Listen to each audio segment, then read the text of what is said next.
The violent crack of the wagon wheels splitting against a jagged rock pierced the serene Nebraska landscape, followed by Violet Thompson's panicked cry. At 9 months pregnant and miles away from Nebraska City, she gripped her swollen belly as the wagon lurched precariously to one side. It was May 1874, and the afternoon sun beat down mercilessly as she watched her husband's lifeless body lying several yards away, thrown from the driver's seat during the accident. Violet fought back tears, the pain of contractions beginning to ripple through her body. Thomas had been taking her to his sister's home in Nebraska City for the birth, but the ambush by desperate road bandits had left him dead with a bullet in his chest. They'd taken what little money the couple had before vanishing into the prairie, leaving Violet alone with a broken wagon and the terrifying knowledge that her baby wouldn't wait much longer. "Hello there. You all right, madam?" The deep voice startled her. Squinting against the sun, Violet saw a tall figure on horseback approaching from the east, his silhouette rimmed by golden light. "Please help," she called, her voice cracking. "My husband. They killed him. The wagon's broken and the baby's coming." The stranger dismounted in one fluid motion, his spurs jingling as he approached. When he drew closer, Violet could see he was younger than she'd initially thought, perhaps 25 or 26, with sun-bronzed skin and eyes the color of a summer storm. "Name's Xavier Irwin," he said, removing his hat as he assessed the wagon's damage. "Most folks call me Zav." His eyes darted to Thomas's body and his expression hardened. "Raiders," Violet nodded, another contraction seizing her. "I'm Violet Thompson. They came from nowhere, took everything." Xavier surveyed the broken wheel with practiced eyes. "When's the baby due?" "Any day now," Violet whispered, clutching her belly. I think it might be starting." Xavier's eyes widened momentarily before his face settled into determined calm. "Madam, I need to bury your husband proper and fix this wheel. Then we're getting you to wherever you were headed." "Nebraska City," she said. "My sister-in-law lives there." With efficient movements that spoke of years on the trail, Xavier set to work.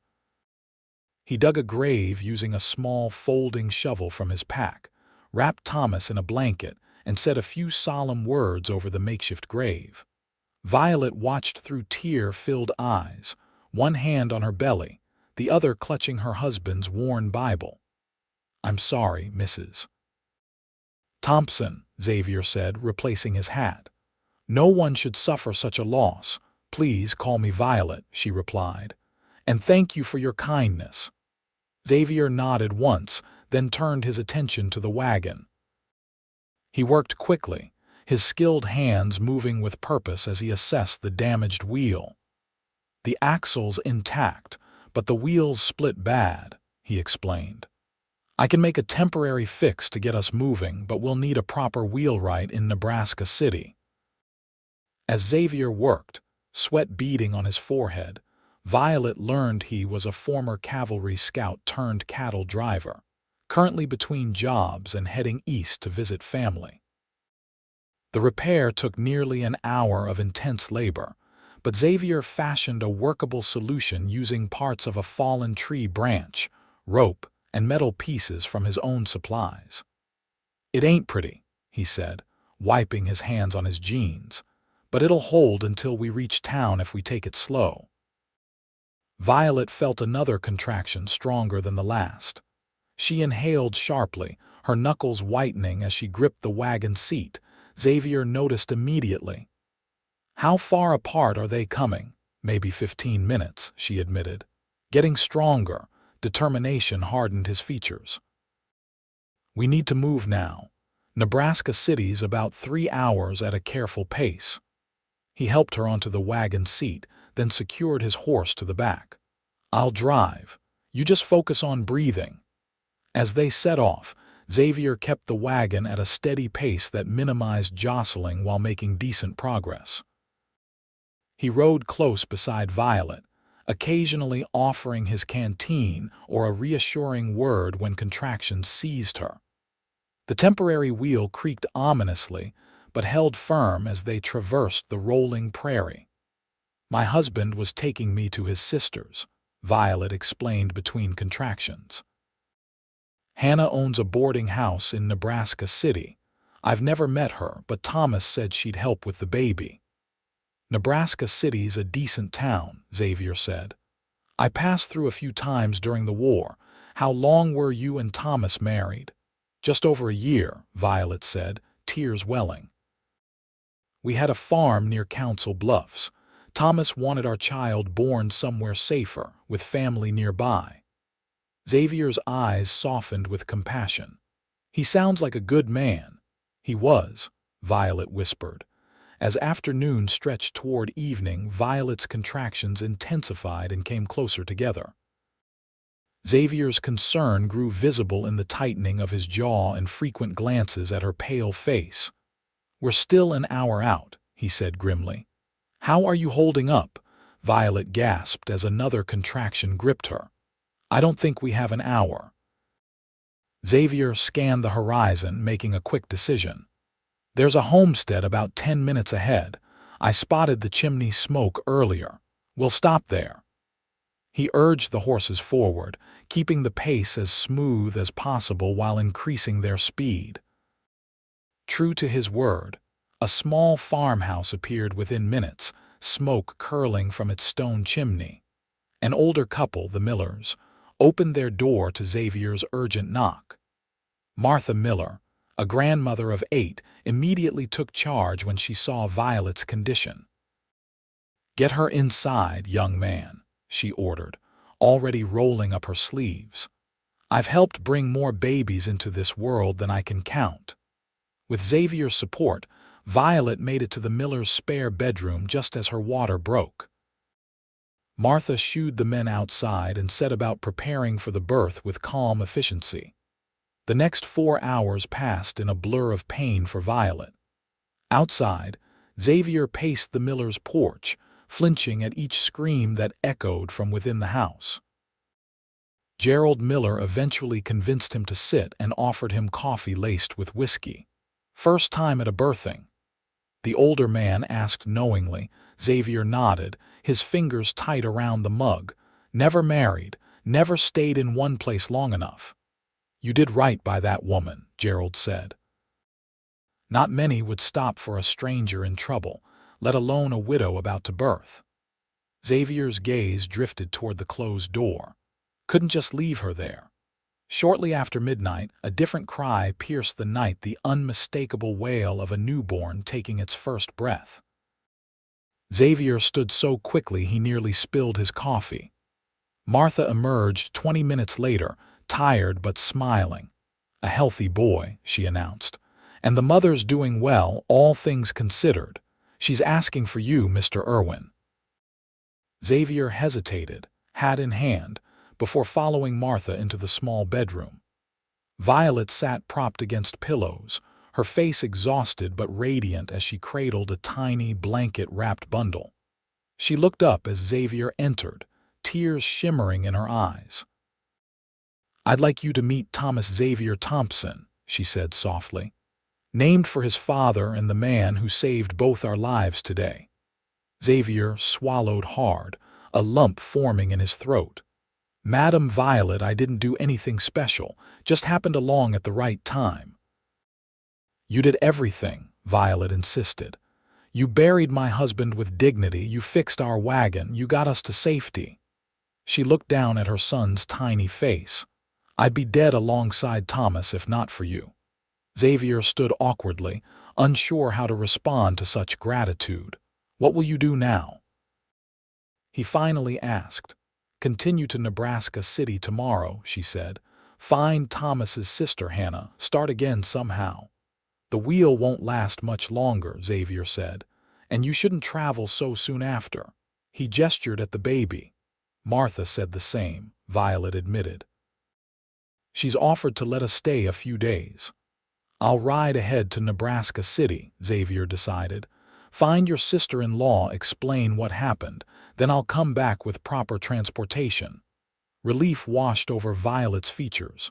You would do that. It's what's right, he said simply. The next morning, Xavier rode out with detailed directions to Hannah Thompson's boarding house. As promised, he returned 3 days later with a sturdier wagon, Hannah Thompson herself, and supplies for the journey. Hannah, a practical woman in her 40s with Thomas's same steady eyes, embraced her sister-in-law and nephew with tears and promises of protection. "I can never repay you, Mr. Irwin," Hannah said as they prepared to depart the miller's farm. Xavier shook his head. "No payment necessary, madam.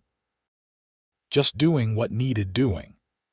As they set out for Nebraska City, Xavier rode alongside the wagon, alert for any danger.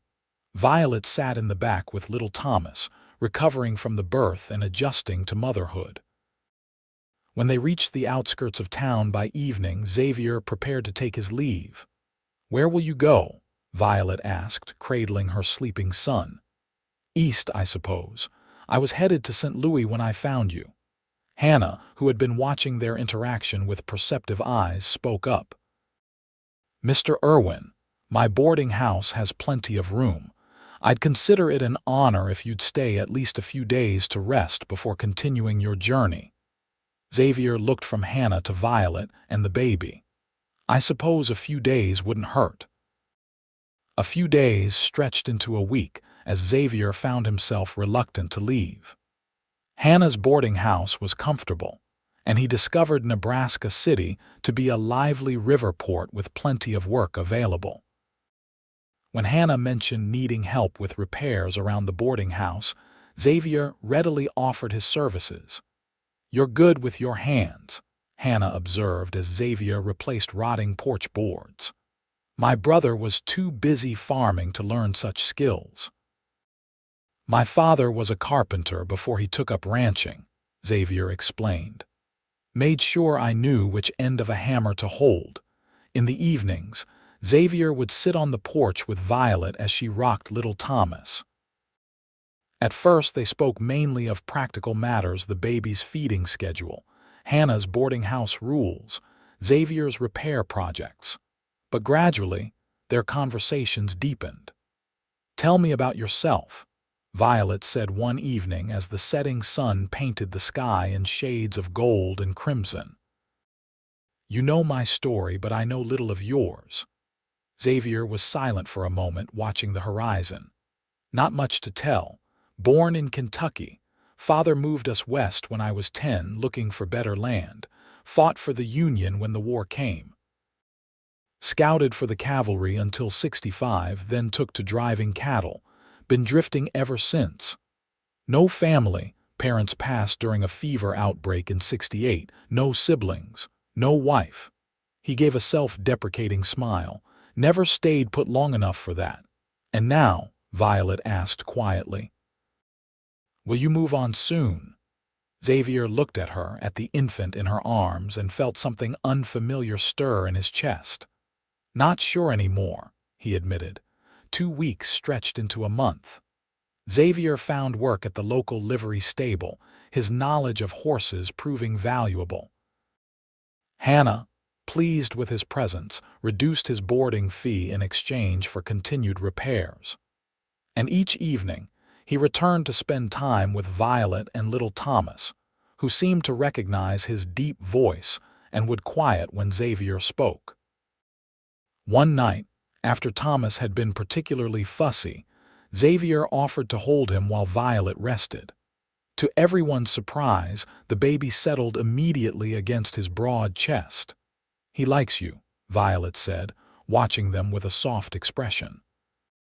"Smart kid," Xavier joked, but his eyes were tender as he looked down at the sleeping infant.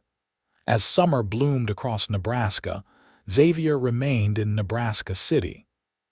He built a cradle for Thomas, repaired Hannah's leaking roof, and gradually became an indispensable part of the household. Hannah watched with knowing eyes as a tentative friendship blossomed between the cowboy and her widowed sister-in-law. "He's a good man," Hannah told Violet one afternoon as they hung laundry. "Different from my brother, but good in his own way." Violet's cheeks colored. "We're just friends.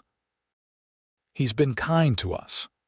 "Kind men who look at a woman the way he looks at you don't come along every day," Hannah replied sagely. In July, when Thomas was 2 months old, Xavier took Violet and the baby on a picnic by the Missouri River. As Thomas slept in a basket under the shade of a cottonwood, Xavier and Violet sat watching riverboats steam past.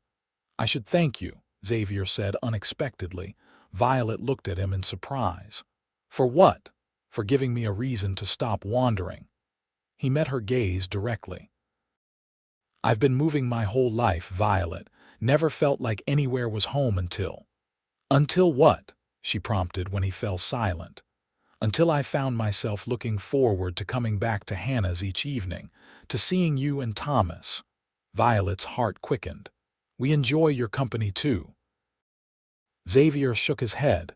"It's more than that for me." He took a deep breath. "I know it's too soon. I know you're still mourning Thomas, but I care for you, Violet, for you and your son, and if you ever think you might—" "Xavier," Violet interrupted gently, reaching for his hand. "I'll always love Thomas. He was my husband and he gave me my son." She squeezed his fingers. "But my heart isn't as simple as I thought. There's room there that I didn't know existed." Hope flickered in Xavier's eyes. "You mean?" "I mean I'm not ready to remarry," she said honestly. "But I'm not asking you to leave either." Xavier lifted her hand and pressed a gentle kiss to her knuckles. "Then I'll stay. For as long as you want me to." That autumn, Xavier built a small house on land adjacent to Hannah's property. Hannah, who had grown to consider him family, sold him the plot at a nominal price. Throughout the construction, Violet would bring Thomas to watch, the baby now old enough to laugh and reach for Xavier whenever he appeared. "This house needs a woman's touch," Xavier told Violet the day it was completed. "Your touch, if you're willing to provide it." Violet surveyed the solid structure with its stone fireplace and sturdy walls. "Are you asking me something, Xavier Irwin?" "Not yet," he said with a gentle smile. "But I'm hoping someday you'll let me." As winter settled over Nebraska City, Xavier proved invaluable during the harsh weather. He chopped firewood, cleared snow, and ensured Hannah's boarding house remained warm and well supplied. On Christmas Eve, when Thomas was 7 months old, the baby pulled himself up against Xavier's knee and spoke his first word. "Da." The room fell silent. Violet and Xavier exchanged a look fraught with emotion. "I'm sorry," Violet whispered. "He doesn't understand. It's all right," Xavier assured her, though his voice was thick. Unless you mind." Violet studied the man who had saved her life, who had steadily and patiently become essential to her and her son. "I don't mind," she said softly. On a bright spring morning nearly a year after their first meeting, Xavier took Violet and Thomas on a ride to the spot where he had found them. A simple wooden cross marked Thomas Thompson's grave, surrounded now by wildflowers. "I thought we should visit," Xavier explained as he helped Violet down from the wagon. "To remember and to ask permission." Violet, holding her son who now looked so much like his father, approached the grave with steady steps. She laid a small bouquet at the base of the cross and spoke quietly to her late husband while Xavier waited respectfully by the wagon. When she returned, her eyes were clear. "Thank you for bringing us here." Xavier took her hand. "Violet, I've been carrying something for months now." He withdrew a simple gold band from his pocket. "I'm not trying to replace what you had, but I love you and Thomas more than I thought possible. I want to be a father to him in truth, not just in name, and I want to be your husband if you'll have me." Tears spilled down Violet's cheeks as she nodded. "Yes," she whispered. "Yes, we will have you." They married in May 1875, exactly 1 year after their first encounter. Hannah hosted the ceremony in her garden, with little Thomas toddling between the guests in his best clothes. The entire town came to celebrate the Millers who had helped deliver Thomas, Xavier's colleagues from the livery stable, and the many friends they had made in Nebraska City. As summer turned to fall and fall to winter, the Irwin household thrived. Xavier's work ethic and skills made him a respected figure in the community, while Violet found purpose helping Hannah manage the boarding house. Thomas grew into a sturdy toddler who worshipped his adoptive father and delighted in trailing after him on chores. In the spring of 1876, Violet placed Xavier's hand on her still flat stomach one evening as they sat on their porch. "Another one?" he asked, joy illuminating his features. "Due in November," she confirmed. "Thomas will have a brother or sister before winter." Xavier gathered her close, his heart overflowing. "I never imagined this life," he confessed. "When I saw your broken wagon that day, I was just doing what needed doing." "Fate works in mysterious ways," Violet murmured against his chest. "It wasn't fate that made me stay," Xavier corrected her gently. "It was love. From the moment I saw you holding Thomas, something in me changed. I just needed time to recognize it." In November, as the first snow dusted Nebraska City, Violet gave birth to twin girls they named Elizabeth and Sarah. This time, Xavier paced outside their bedroom door while the town doctor attended the delivery, Thomas clutching his hand and asking repeatedly when he could meet his new siblings. When the doctor finally invited them in, Xavier lifted Thomas to see Violet propped against pillows, a tiny bundle cradled in each arm. "Two sisters?" Thomas asked in awe. "Two sisters," Xavier confirmed, his voice unsteady with emotion as he sat beside Violet and took one of the infants into his arms. As the twins grew alongside their older brother, the Irwin home expanded to accommodate their larger family. Xavier's carpentry skills were put to good use building additional rooms, while his business partnership with the livery stable owner flourished into partial ownership. When Thomas was 5, Xavier legally adopted him, making official what had been true in their hearts for years. The boy, now calling himself Thomas Irwin without hesitation, proudly told everyone at school about the ceremony at the courthouse. "You gave him your name," Violet observed that night as they prepared for bed. "But you've given him so much more." Xavier's eyes softened. "He gave me more a reason to be a better man." He pulled her close. "You all did." As the years passed, their family continued to grow. In 1879, they welcomed another son, James. By then, Xavier had become a full partner in the livery business, which had expanded to include a freight operation serving communities along the Missouri River. Violet, with Hannah's guidance, opened a small dress shop that quickly gained popularity for its practical yet fashionable designs. Nebraska City grew and changed around them, but the foundation of their life remained steady. Each spring, they would visit Thomas Thompson's grave, bringing flowers and telling the children about the brave man who had been Thomas's first father. Xavier always stood respectfully aside during these visits, understanding the importance of honoring the past while embracing their present. In 1884, 10 years after their first meeting, Xavier and Violet stood on the front porch of their home watching their children play in the yard. Thomas, now 11, and showing his father's mechanical aptitude. The 8-year-old twins, Elizabeth with her books and Sarah with her collection of treasures found along the river, and 5-year-old James, already exhibiting his mother's gentle spirit. "Do you ever wonder what would have happened if you hadn't come along that day?" Violet asked, leaning against her husband's strong shoulder. Xavier's arm tightened around her waist. "I try not to think about it," he admitted. "The idea of never having found you." He shook his head, unable to complete the thought. A broken wagon wheel brought us together, Violet mused. Such a small thing to change so many lives. It wasn't small to you at the time, Xavier reminded her with a gentle smile. And fixing that wheel was the best work I ever did, even if it was just temporary. Violet turned in his arms, her face serious. Nothing about what you did was temporary, Xavier Irwin. You fixed much more than a wagon wheel that day. As evening fell, they called the children in for supper.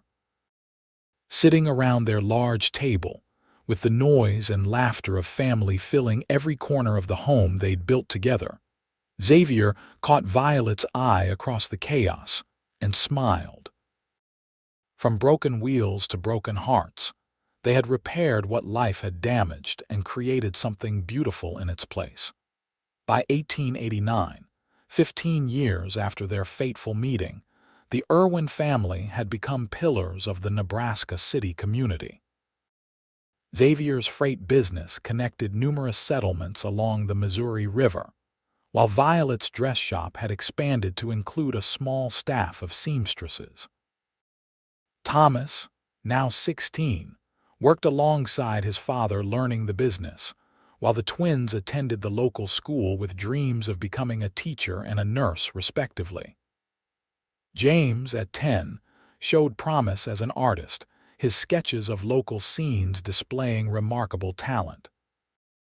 That spring brought another addition to their family, a baby girl they named Hannah after Violet's sister-in-law, who had passed away the previous winter after a brief illness. The boarding house, left to Violet in Hannah's will, continued to operate under the management of a trusted employee, providing a steady income that Xavier insisted be set aside for their children's futures. As Xavier approached his 40th birthday, he often reflected on how different his life had become from the solitary existence he had once known. Standing in the doorway of the nursery watching Violet sing their infant daughter to sleep, he felt a profound gratitude for the twist of fate that had placed him on that lonely stretch of prairie at precisely the right moment, 15 years earlier. "You're thinking about it again," Violet said softly as she joined him in the hallway, gently closing the nursery door. "About what?" Xavier asked, though he knew precisely what she meant. "The day we met." She slipped her hand into his. "You get a certain look when you're remembering." Xavier smiled, drawing her close. "Just thinking how lucky I am that wagon wheel broke when and where it did." Violet leaned against him, comfortable in the embrace that had become her sanctuary. "I used to think it was the worst day of my life," she admitted. "Now I know it was the beginning of everything good." Their conversation was interrupted by Thomas, who bounded up the stairs with the energy only a teenager could possess. "Pa, Mr. Jensen's here about the freight contract for Council Bluffs," he announced, trying to sound businesslike despite his excitement at being included in such matters. Xavier nodded, impressed by his son's growing maturity. "Tell him I'll be right down." "And Thomas," he added as the boy turned to go, "why don't you sit in on the discussion? You'll be running these negotiations yourself before too long." Thomas's face brightened with pride as he hurried back downstairs. Xavier turned back to Violet, who was watching him with a knowing smile. "He admires you so much," she said. "All the children do." "I just hope I'm teaching them what matters," Xavier replied, suddenly serious. "To be kind, to help others even when there's nothing to gain." He squeezed her hand. "To recognize love when it appears, even in the strangest circumstances." Violet rose on tiptoes to kiss him gently. "They learn by watching you, my love. They couldn't have a better example."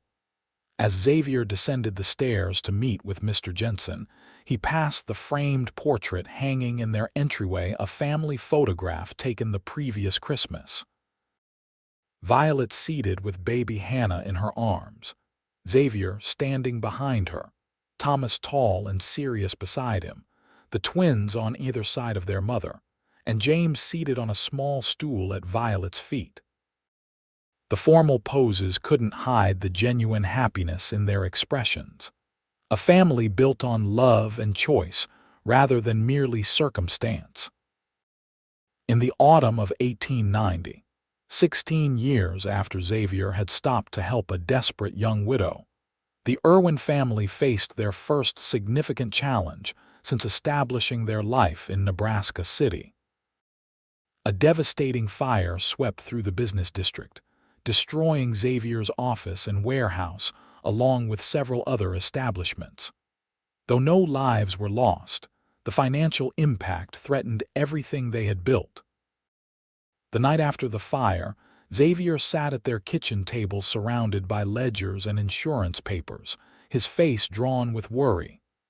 Violet, who had put the younger children to bed, placed a cup of coffee beside him and rested her hands on his shoulders. "How bad is it?" she asked directly.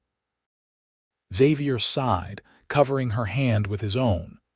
"We're not ruined," he said after a moment. "The insurance will cover some of it, but rebuilding will take most of our savings and we might have to sell the boarding house." Violet sat beside him, her expression calm. "Then we'll sell it." "Hannah would understand. It's your inheritance," Xavier protested. "Your security if anything happened to me." "My security isn't in buildings or businesses," Violet replied firmly. "It's in what we've built together, this family, this life." She squeezed his hand. "We started with nothing but a broken wagon wheel, remember? Whatever happens, we'll face it together." The next morning, they were awakened by a commotion outside. Looking through their bedroom window, they saw dozens of townspeople gathered in their front yard, many carrying tools and building supplies. Thomas burst into their room without knocking, his face alight with excitement. "Pa, you need to come see. Everyone's here to help rebuild the warehouse." Downstairs, they found Mr. Miller, now in his 70s, but still sturdy, directing operations from their porch. "Figured you could use some neighbors today," he said when he spotted Xavier. "Town remembers how you organized the rebuilding after the flood of '81. Time to return the favor." For the next 2 weeks, Nebraska City rallied around the Irwin family. Men volunteered labor, women provided meals, and children ran messages between work crews. The new warehouse rose rapidly, larger and more modern than the original structure. When Xavier tried to discuss payment with his neighbors, he was met with firm refusals. "You and Violet have helped half the families in this town at one time or another," the blacksmith reminded him. "Consider this interest on those investments." By Christmas, the business was operational again, and the financial crisis had passed without the need to sell the boarding house. On Christmas Eve, the family gathered in their parlor as they did every year, but this time, Xavier had a special announcement. "I've been thinking about our future," he began, looking around at the faces of his loved ones. "Thomas is nearly 18 now, and he's proven himself more than capable with the business." Thomas straightened in his chair, sensing something significant was coming. "I'm planning to take a step back," Xavier continued. "Not retiring completely, but passing more responsibility to Thomas while I focus on a new venture." He smiled at his eldest son. "That is, if you're willing to take it on." "Yes, sir," Thomas answered immediately, his expression solemn but eyes bright with pride. Xavier nodded, then turned to Violet. "And for my new project, I'll need your help, my dear. I want to establish a foundation to assist widows and families in crisis throughout Nebraska territory. Using some of our profits from the freight business and income from the boarding house." Violet's eyes filled with tears. "Xavier, I keep thinking about how different things might have been if I hadn't come along that day," Xavier explained. "There must be others out there facing similar challenges without anyone riding by at the right moment." "The Broken Wheel Foundation," Violet suggested softly, her voice thick with emotion. Xavier smiled. Perfect. Over the next 5 years, the foundation became Xavier and Violet's passion project. They established a network of support across Nebraska, providing emergency assistance, temporary housing, and employment opportunities for widows and their children. The twins, now in their 20s, became actively involved, Elizabeth using her teaching skills to educate children, and Sarah applying her nursing training to care for those in need. In 1895, as they celebrated their 20th wedding anniversary, Xavier and Violet received a letter from a young widow in Wyoming who had been helped by their foundation. Enclosed was a photograph of her standing proudly beside a small bakery she had opened with their assistance, her 2 children smiling at her side. "This is why we do it," Violet said, showing Xavier the photograph. "To give others the same chance we had." That evening, they hosted a celebration at their home, now one of the largest in Nebraska City. Family, friends, and neighbors filled the house, raising glasses to the couple whose love story had become something of a local legend. Thomas, now 22 and engaged to a lovely young woman from Omaha, proposed a toast. "To my parents, who taught me that the measure of a person isn't in what they have, but in what they are willing to give when others are in need." As applause filled the room, Xavier pulled Violet close. "Did you ever imagine this that day on the prairie?" he whispered. "Never," she admitted. "I thought my life was ending that day. Instead, it was just beginning." Later that night, after the guests had departed and their younger children were asleep, Xavier and Violet stood on their front porch gazing at the stars, just as they had countless nights before. Though both now had threads of silver in their hair and lines of experience etched on their faces, the love between them remained as vibrant as ever. 20 years, Xavier mused, his arm around her waist. "Seems like yesterday and forever all at once." Violet leaned her head against his shoulder. "Do you remember what you said when you proposed? That you weren't trying to replace what I had lost?" "I remember." "You didn't replace it," she said, turning to face him. "You created something entirely new and wonderful." She took his hands in hers. "Thank you for stopping that day, Xavier Irwin. Thank you for fixing my broken wheel and staying beside me ever since." Xavier's eyes, still as intense as they had been that first day, held hers. "Best detour I ever took," he said with a smile, before lowering his lips to hers under the vast Nebraska sky. By 1900, as a new century dawned, the Irwin family had expanded further. Thomas and his wife Catherine had given Xavier and Violet their first 2 grandchildren, while Elizabeth had married a local doctor and was expecting her first child. Sarah remained single, devoted to her nursing career and the foundation's medical initiatives. James, now 21, managed the boarding house while pursuing his artistic talents, and young Hannah, at 11, showed signs of inheriting her mother's business acumen. On the 26th anniversary of their meeting, Xavier, now in his early 50s but still robust, surprised Violet with a journey. He arranged for James and Hannah to stay with Thomas's family, then presented Violet with 2 train tickets. "Where are we going?" she asked, examining the tickets to St. Louis. "I thought it was time I showed you where I was headed the day we met," Xavier explained. "My cousin's farm outside St. Louis, the destination I never reached." The journey proved nostalgic and enlightening. Xavier's cousin welcomed them warmly, amazed by the twist of fate that had redirected Xavier's life so completely. During their 2-week stay, Xavier showed Violet the places from his Pass the River landing where he'd worked briefly as a young man, the cavalry outpost where he'd trained during the war, the small church where his parents had married. "It's strange," Xavier remarked as they prepared to return to Nebraska City.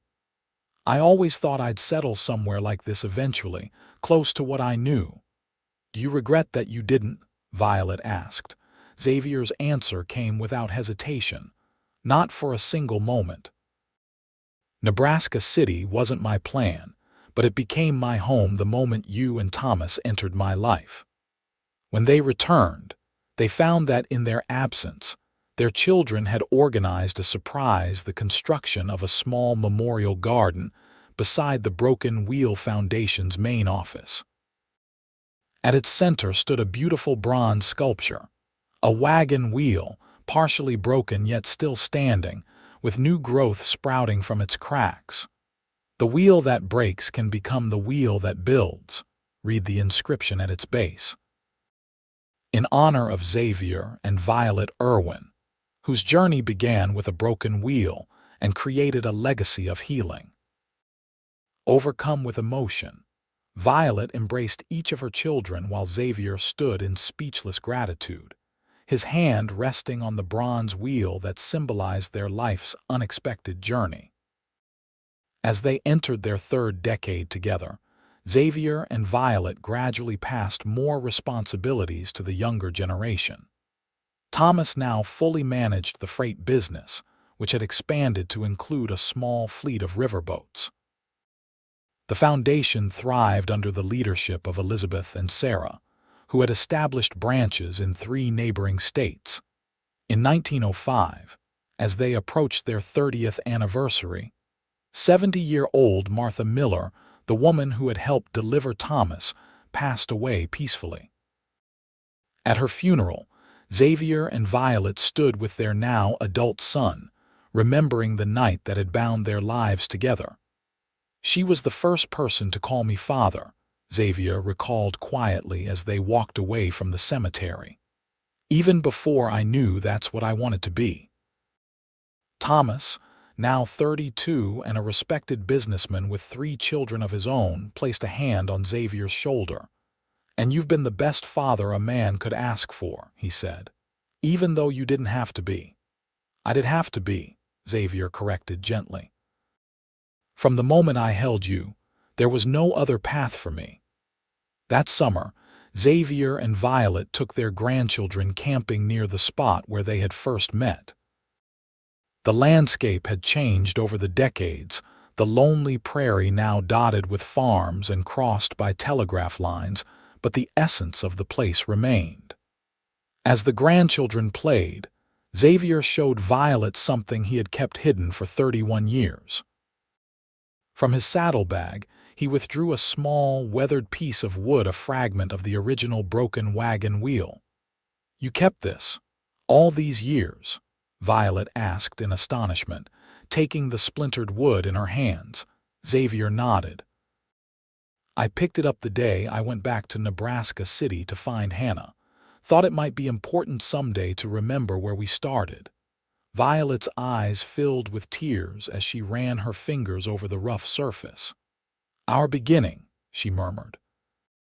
"Just a broken wheel and a chance meeting," Xavier agreed. "But look what grew from it." Around them, their grandchildren's laughter filled the air, the living legacy of that fateful day. Thomas's oldest son, who had inherited his grandfather's mechanical abilities, was helping his younger cousins build a miniature wagon from sticks and stones. Elizabeth's daughter sat nearby, reading aloud to James's artistic son, who sketched the landscape. Young Hannah's twins, barely 3 years old, chased butterflies under their parents' watchful eyes. "I was terrified that day," Violet admitted. "I thought my life was over when Thomas died. I couldn't imagine a future. And I couldn't imagine staying in one place," Xavier added. "Couldn't picture myself as anyone's husband or father." He took her hand, the same hand he had held through childbirth and grief, through celebrations and sorrows, through 3 decades of shared life. "You changed everything for me, Violet." "We changed each other," she corrected gently. As the sun began to set, casting long shadows across the prairie, Xavier built a small campfire. The family gathered around it, and at Thomas's request, Xavier and Violet recounted once more the story of their meeting the broken wagon, the pregnant widow, the cowboy who stopped to help and stayed for a lifetime. Later, as the grandchildren slept in their tents and the younger adults talked quietly by the fire, Xavier and Violet walked a short distance away to gaze at the stars. Though both now had silver hair and moved more slowly than in their youth, the essential connection between them remained undiminished by time. 31 years, Xavier marveled, wrapping a blanket around Violet's shoulders against the evening chill. If someone had told me that day what would come from stopping to help a stranger, would you have believed them? Violet asked. Xavier considered the question seriously. No, he admitted. The man I was then couldn't have imagined the life we've built.